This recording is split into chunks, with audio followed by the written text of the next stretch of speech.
बंगाल में ममता की हार का कारण क्या रहा? देखा जाए तो ममता एक बहुत बड़ी मजबूत कैंडिडेट रह चुकी है।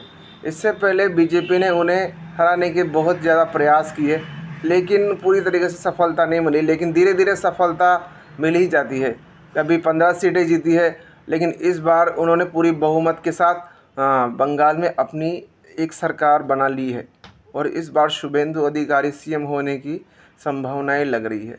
लेकिन देखा जाए तो भारतीय राजनीति में अब जो बदलाव हो रहे हैं वो बहुत ज़्यादा देखने लायक लग रहे हैं, क्योंकि जहाँ जिस चीज़ की चर्चाएं होनी चाहिए उस चीज़ ज़्यादा एक नई पार्टी बनने के बाद थलापति विजय ने जो तमिलनाडु में इतिहास रचा है उसकी चर्चा बहुत ज़्यादा ज़ोरों पर है। क्योंकि ममता बनर्जी भी अपने आप में एक आइकॉनिक लीडर है। तृणमूल कांग्रेस ने उन्होंने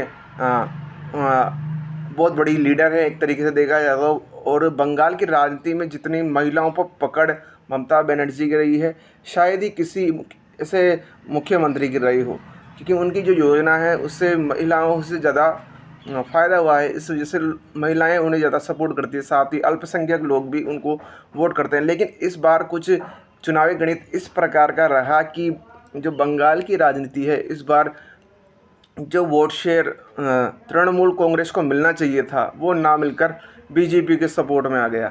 तो इस कारण से दीदी की कुर्सी चली गई और अब दीदी कह रही है कि मैं सीएम पद से इस्तीफ़ा नहीं दूंगी। तो इस बार क्या होगा ये देखने की बात है, क्योंकि इस बार जो नए सीएम होंगे तो अमित शाह जी जो गृह मंत्री है, माननीय गृह मंत्री जी ने कहा है कि एनआरसी हम लागू करके रहेंगे बंगाल में।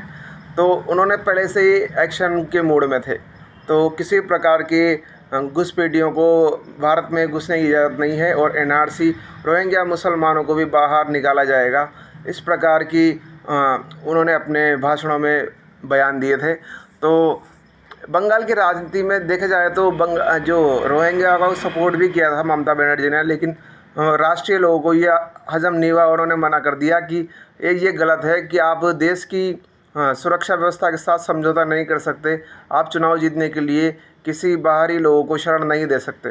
तो इस प्रकार ममता बनर्जी पर आरोप लगे और आरोप लगने के बाद भी जो पिछले चुनाव जो निकल गए थे उनमें उनको बड़ी जीत हासिल हुई, लेकिन इस बार उनकी इस जीत को धक्का लगा और इस बार उन्हें सीएम पद से इस्तीफ़ा देना पड़ सकता है, क्योंकि इस बार जो बहुमत सरकार है वो बीजेपी बहुमत में आ चुकी है और राष्ट्रीय सरकार बनने वाली है बंगाल में।